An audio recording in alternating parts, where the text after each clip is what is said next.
There is a moment most people know well. You're lying in bed, the room is dark and the day should be over, but your mind is not finished. It is replaying something, not something dramatic, not a crisis or a catastrophe. Just a moment, a conversation from 3 days ago where you said the wrong thing, a look someone gave you that you cannot quite interpret, a message you sent that got a shorter reply than you expected.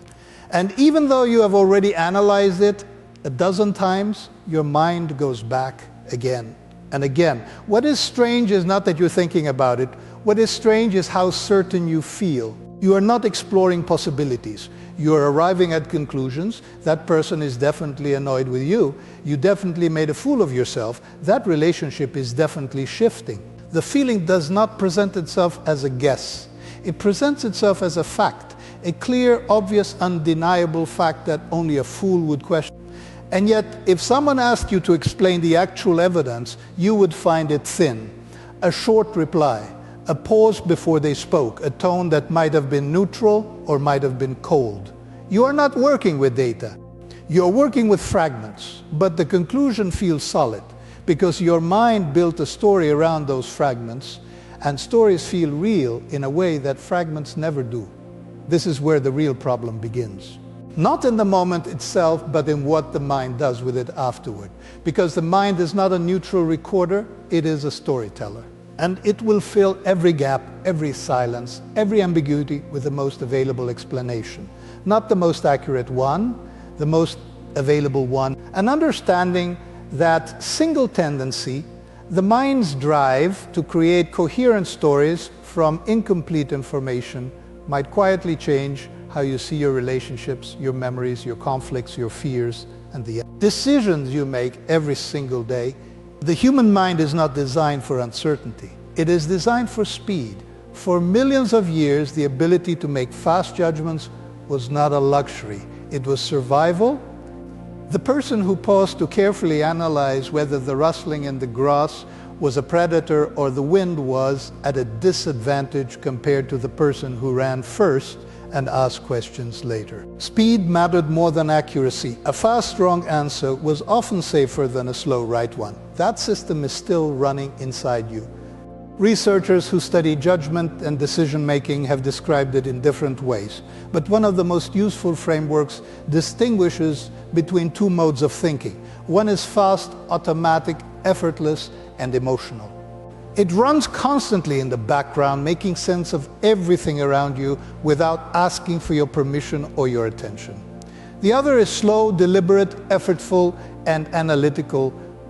It is the part of you that can sit down and reason through a problem carefully, but only when you choose to activate it, and only when you have the time and the mental energy to do so. Most of your life, most of your reactions, most of your judgments, most of your assumptions about other people, most of your emotional responses, they come from the first system, the first one, the automatic one, and that system has a defining characteristic that shapes almost everything you experience. It hates incomplete information. It cannot tolerate a gap in the story. So when it encounters one, it fills it immediately, without telling you, and then it hands you the completed story as though it were a verified fact.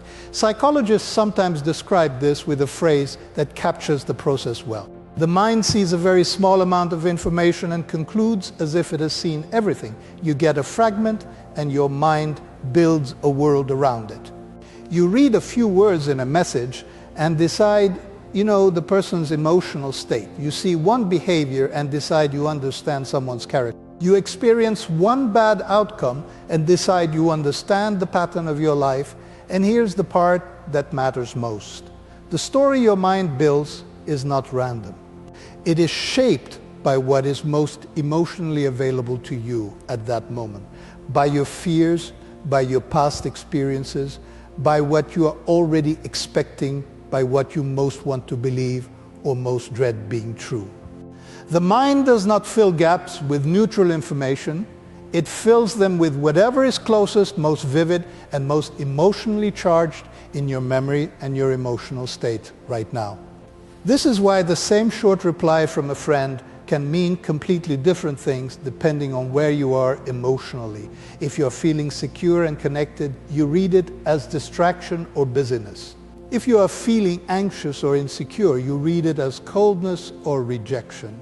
The message did not change, you changed, but the conclusion feels equally certain in both cases. And that certainty is the mechanism, not the bias itself, the certainty that accompanies it. Because if the conclusion felt like a guess, you would hold it loosely. You would leave room for other explanations. You would wait for more information before deciding, but it does not feel like a guess. It feels like a clear perception of reality. And so you act on it, you withdraw, you become defensive. You interpret the next thing they say through the lens of the conclusion you have already reached. And now you're not reading the situation anymore, you're confirming a story you already wrote. The problem becomes clearer when you trace what happens next. Because once the mind has built a story, it does not remain neutral. It begins to look for evidence that the story is correct. Not because you are dishonest or manipulative, but because that is how the mind works. Consistency is comfortable, inconsistency is effort. And so you notice the things that confirm what you already believe, and you minimize or explain away the things that contradict it. If you have decided that someone is pulling away from you, you will notice every slight delay in their response, every moment of distraction, every time they seem less warm than usual, and you will interpret those moments as evidence. But when they are warm, when they reach out, when they show care, those moments will feel like exceptions, temporary. Not quite enough to change the conclusion. Because the conclusion was not built on evidence in the first place. It was built on a story. And stories are harder to revise than facts. This is how small misunderstandings become entrenched conflicts. This is how a moment of insecurity becomes a belief about who you are. This is how a person who hurt you once becomes someone you expect to hurt you always.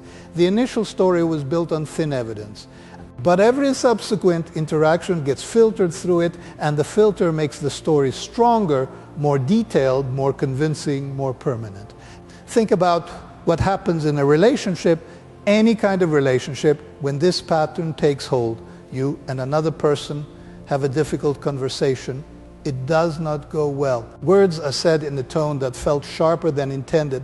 The conversation ends without resolution, and now both people are alone with their version of what happened. Your version is not a recording, it is a construction. Your mind took the most emotionally charged moments, the sharpest words, the most uncomfortable silences, and built a narrative around them. And in that narrative, certain things are clear. You know what the other person meant? You know what their behavior reveals about how they feel about you? You know what this conflict says about the relationship? But the other person is sitting somewhere building their own version, and their version is also a construction, also shaped by their fears, their past experiences, their emotional state in that moment. Their version of what you meant, what your tone revealed, what your words said about how you feel about them, and both versions feel true. Both feel like clear, honest perceptions of what actually happened. Neither person feels like they are distorting anything. This is where many relationships, friendships, families, and working partnerships get quietly damaged. Not by the original conflict, but by the competing stories that follow it. And neither story is complete, neither story is the full truth. But each feels more real than any alternative explanation could possibly feel. And it is not only in conflict. The same pattern shapes how you remember your own past. Memory is not a recording. It is a reconstruction. Every time you remember something, your mind rebuilds it from the pieces it has stored, and it fills the gaps with what makes sense given who you are now, what you believe now, what you feel now. A memory that felt one way when it happened can feel completely different years later. Not because the event changed, but because you changed and your mind quietly edited the memory to match. Here's where this becomes more personal. Because the stories the mind tells are not only about other people. The most consequential stories are the ones it tells about you. The story about what kind of person you are. The story about what you are capable of. The story about what you deserve. The story about how the important relationships in your life tend to go. These narratives were built the same way every other story was built. From fragments, from emotionally charged moments, from the most vivid and painful experiences that left the deepest impression, and they feel like self-knowledge. They feel like honest self-awareness. But they are stories, incomplete, emotionally edited stories that the mind presents as facts. If you experience repeated criticism at a time in your life when you were vulnerable, your mind may have built a story about being fundamentally inadequate. And now every piece of negative feedback, every moment of failure, every time someone seems disappointed in you, gets absorbed into that story as further confirmation. While the moments of success, appreciation, and genuine connection get explained away as luck or exceptions or not because you're choosing to be pessimistic, but because the story was built first and new information gets sorted into it rather than challenging it. And this connects to something that makes the pattern even harder to interrupt. The mind tends to prefer a familiar pain to an unfamiliar possibility. If your story about yourself includes the belief that you're not quite enough, that relationships tend to end badly for you, that good things do not last, then a situation that confirms that story will feel strangely comfortable, not pleasant. But familiar and familiarity can feel like safety, even when the pattern has been hurting you for years. This is why people sometimes find themselves drawn back to the same kinds of situations, the same kinds of relationships, the same kinds of conflicts, even when they genuinely want something different. The new possibility is uncertain, the familiar pain is known, and the mind, especially the fast automatic mind, tends to choose the known over the unknown, even when the known is painful and even when the unknown might be better. There is another layer worth understanding here. The mind does not only build stories from what it knows, it builds them from what is most emotionally vivid, most recent, and most easily retrieved. If you have just experienced something frightening, your mind will overestimate how likely that kind of experience is to happen again. If you have just heard about a relationship ending badly, you will be more alert to signs of trouble in your own. If something bad happened recently, your mind will treat that recent experience as more representative of reality than it actually is. This creates a distortion in how you perceive risk, possibility, and the future. The most emotionally charged experiences feel like the most important data, but emotional charge is not the same as frequency or probability. A painful memory is not necessarily a reliable guide to how things usually go. A vivid fear is not necessarily a reliable guide to what is likely, but the mind treats them as if they are, because that is the nature of the system. It uses what is available, and it mistakes availability for accuracy.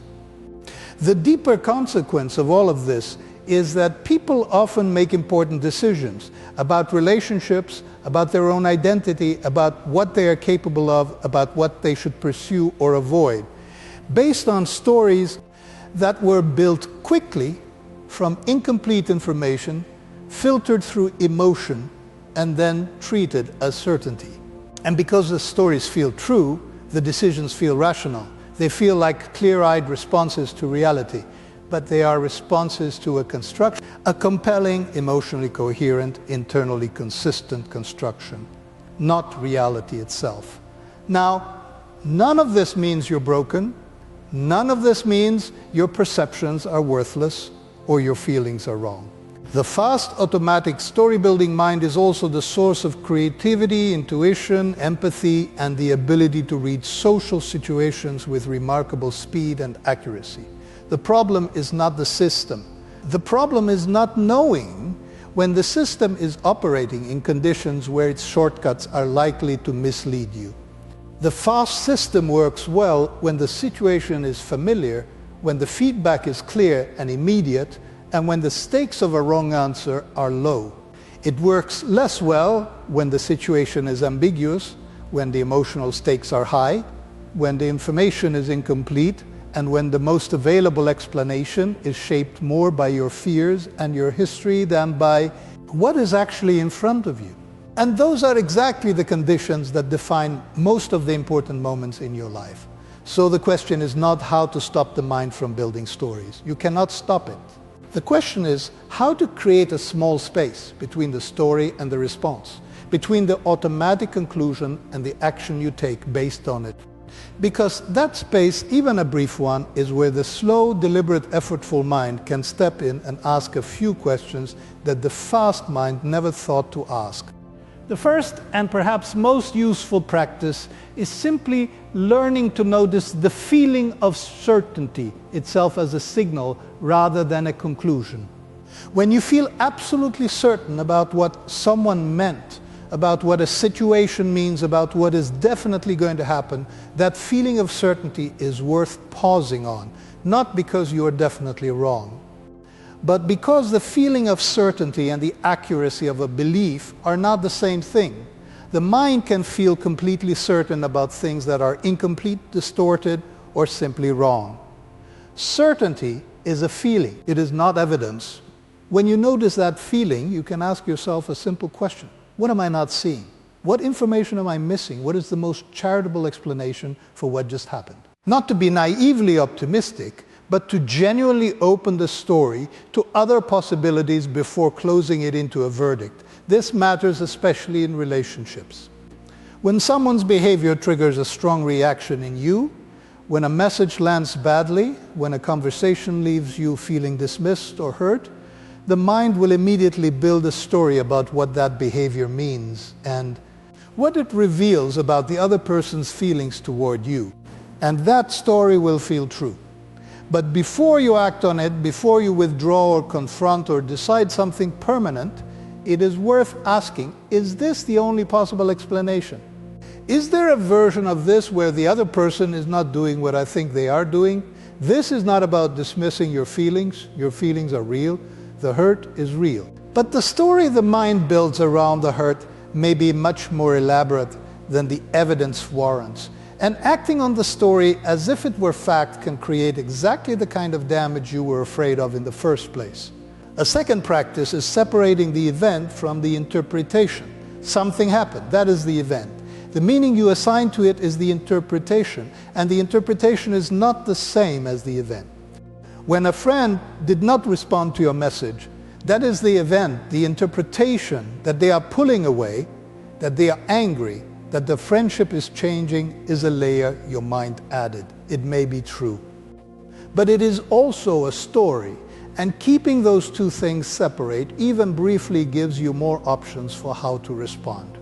This is harder than it sounds, because the interpretation arrives so quickly and feels so natural that it seems like part of the event itself. The mind does not announce that it is adding an interpretation. It simply presents the completed package, event plus meaning, as one thing, and you have to slow down enough to notice the scene between them. A third practice, and one that is particularly useful when the story is about yourself, is to ask what you would say to a friend in the same situation. If a close friend came to you and described the same experience, the same feedback they received, the same conflict they had, the same fear they were sitting with, what would you tell them? Would you confirm their worst interpretation? Would you agree that this proves they are fundamentally inadequate? Almost certainly not. You would offer them perspective, you would remind them of the context, you would point out what they are not seeing about themselves. That perspective is available to you too. But the mind, when it is building a story about yourself, tends to be far less generous than it is when building a story about someone you care about. Applying the same quality of thinking to your own situation, the same openness, the same willingness to consider more than one explanation is a practice that takes deliberate effort. But it is one of the most genuinely useful things you can do. A fourth practice is to delay important decisions when you are in a state of strong emotional activation. Not permanently, not indefinitely, but long enough for the emotional intensity to settle.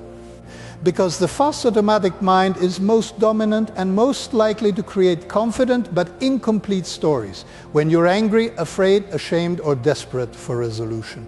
These are the states where the mind most wants to close the gap, to reach a conclusion, to end the uncertainty, and these are exactly the states where the conclusions it reaches are most likely to be distorted. This is not about suppressing emotion. It is about recognizing that a decision made at the peak of an emotional storm is being made by a mind that is optimizing for relief rather than accuracy. Waiting until the storm has passed even slightly does not make you weak or avoidant. It gives the slower, more deliberate mind a chance to participate in a decision that will matter. And finally, one of the most important practices is to actively look for evidence that contradicts your current story. Not to talk yourself out of your feelings, but to genuinely test whether the story is as solid as it feels. What would need to be true for your interpretation to be wrong? Is there any evidence that points in a different direction? Have there been moments that do not fit the narrative you have built? If you find yourself unable to think of any, that is itself worth noticing. Because reality is almost always more complex than any single story. And a story that has no contradictions is usually a story that has stopped looking for them. None of these practices will make you a perfectly rational person. There is no such thing. The fast automatic mind will always be the first to respond. It will always build stories from fragments. It will always present its conclusions with a feeling of certainty. That is not a flaw to be eliminated. It is a feature of the mind that serves you in many situations. The goal is not to disable it.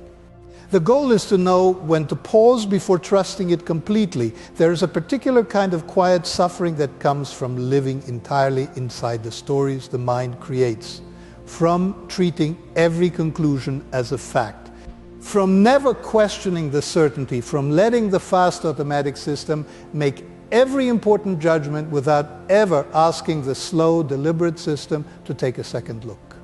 Think back to the person lying in bed in the dark, replaying a conversation. The mind has already decided what that conversation meant. It has already built the and the suffering is not coming from the original event.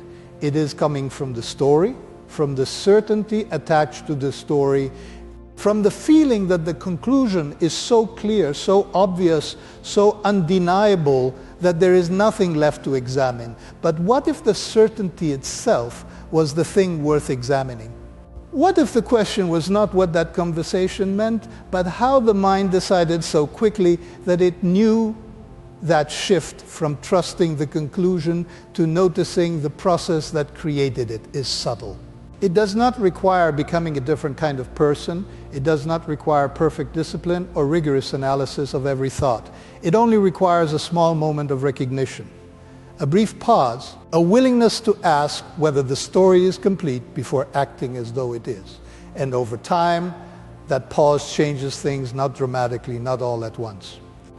But in the quiet accumulation of small moments where you notice the story before it became a verdict, where you left room for another explanation, where you gave a relationship or a decision or yourself a little more, space than the fast mind wanted to allow, the mind will always be a storyteller. That is not something to fight.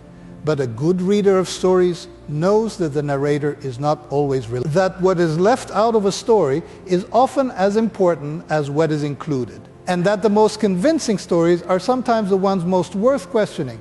Better thinking does not mean thinking more. It means pausing long enough to notice when the thinking has already been done for you and deciding whether you want to check the work. If this made you see your own patterns a little differently, subscribe for more videos on psychology, judgment, and the hidden mechanisms behind the choices we make every day.